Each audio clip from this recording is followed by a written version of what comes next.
Howdy, cowpokes, swangle danger, you're fangled. It's February 3rd. It's it's an important time. I have to review two albums. I review two albums every day. Today it feels like an important time to review two albums. I got a text from my friend Oren. Shout Oren. Uh, he told me to review the best Unplugged, MTV Unplugged.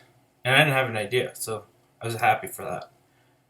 Anyway, the best MTV Unplugged. The only noteworthy MTV Unplugged, most of them suck. The Bob Dylan one is noteworthy because it's fucking Bob Dylan.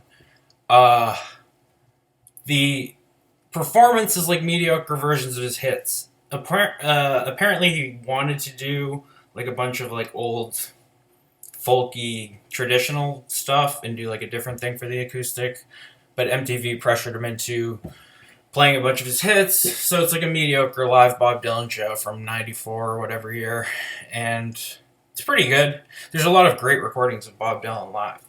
Like listen to Royal Albert Hall in the '60s, or anything from the Rolling Thunder tour, or if you want to hear him play acoustic, listen to the first set from those '60s shows. That the second set is electric, or listen to. Oh, anyway, there's a lot of great live Bob Dylan releases. I don't know why you'd listen to MTV Unplugged.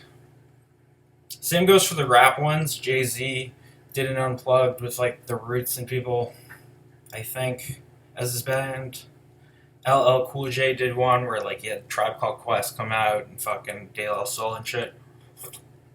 It's just cool that these things exist, but listening to recordings of them, they don't sound that remarkable. They're just performing rap songs, and the beat is replaced by musicians playing the beat, or it's just them singing, rapping over the thing. Sometimes with their own vocal on the track already, so like rapping along with. It just sounds worse than the record to me.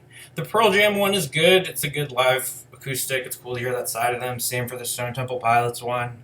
The Oasis one is funny because it's like Liam in his retarded John Lennon bag. That seems to be his natural habitat, and he's smoking cigarettes and getting drunk and like giving the finger on the balcony to his own band when he's supposed to be singing and refusing to sing at his performance.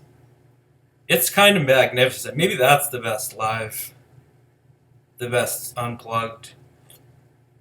And then the rest of them, I don't know.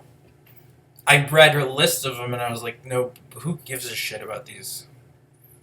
Anyway, the obviously two best Unplugged are the Nirvana one and the Alice in Chains one.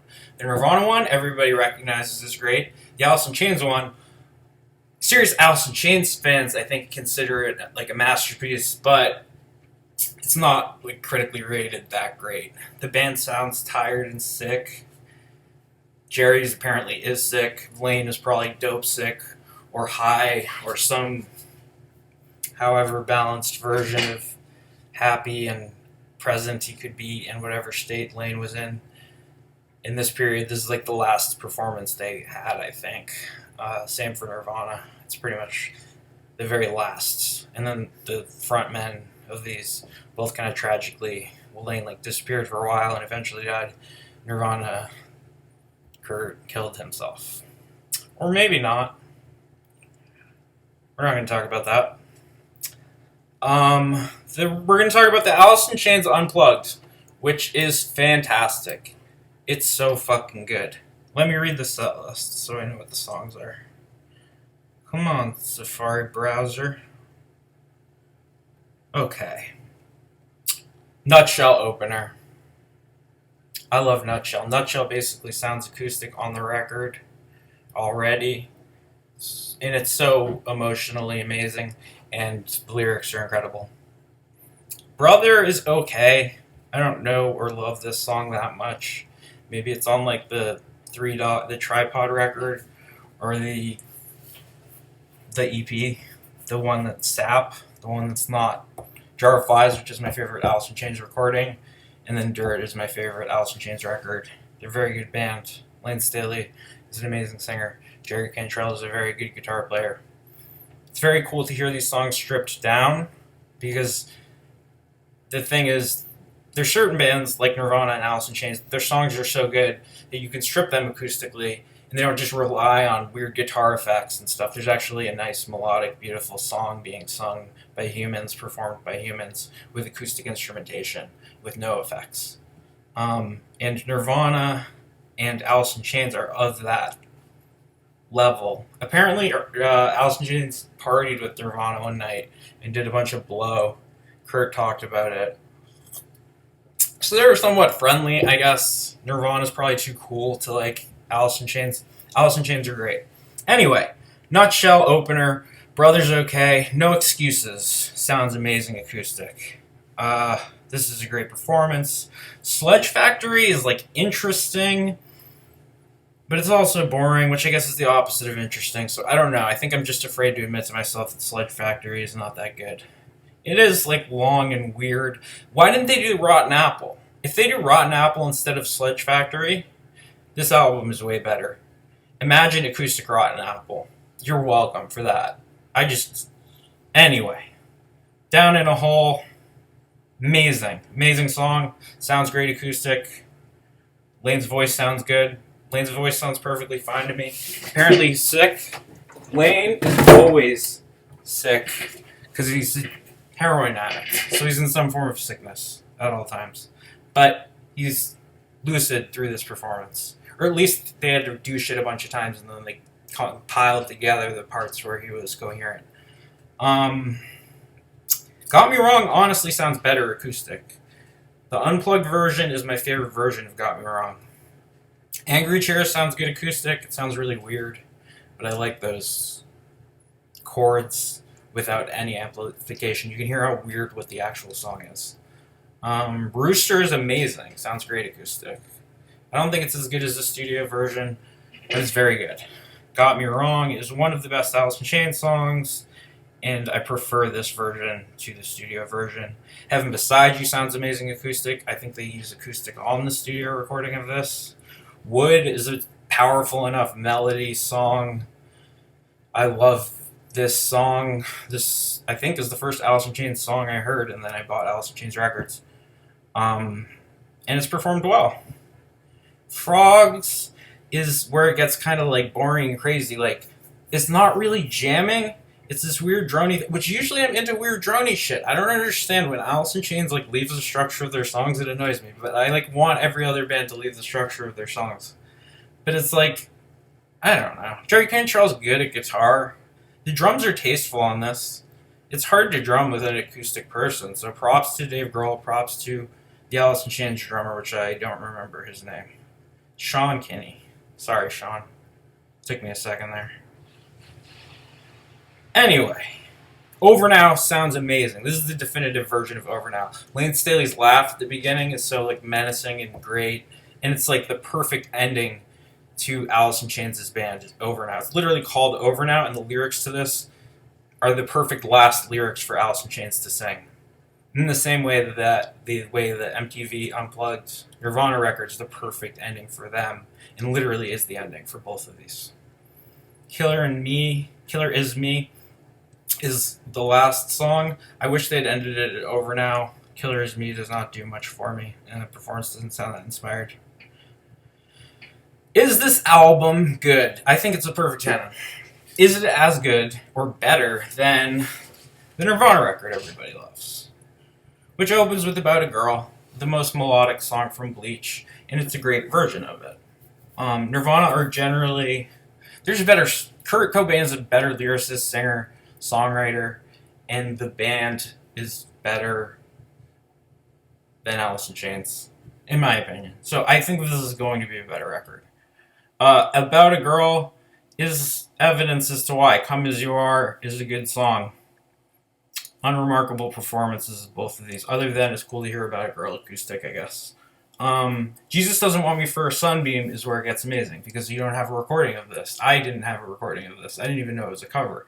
But it's a cover of this Irish band, the Vaselines, and it's great. It's very...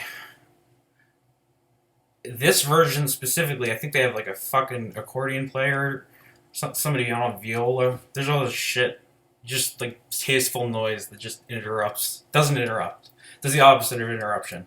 Just happens to be there, and you notice it because it's all done tastefully, right? I imagine Dave Grohl's playing with like those fucking sticks that are like chopsticks tied together.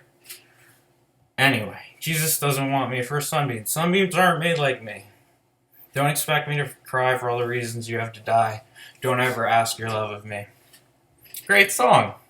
Man Who Sold the World. Another great song. My favorite song on that Bowie record, which is called The Man Who Sold the World. It's a very different version of it. It's a very cool acoustic arrangement of it. It's probably the coolest thing on this record.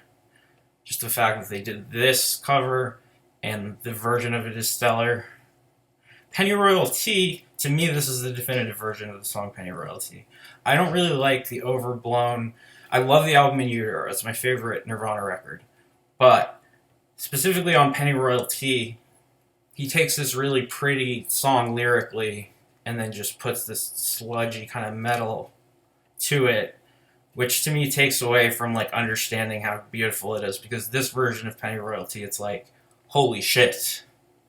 Just like lemon, warm milk, and laxatives, baby flavored antacids, whatever the fuck. I'm a liar, I'm a thief. I'm so tired, I can't sleep.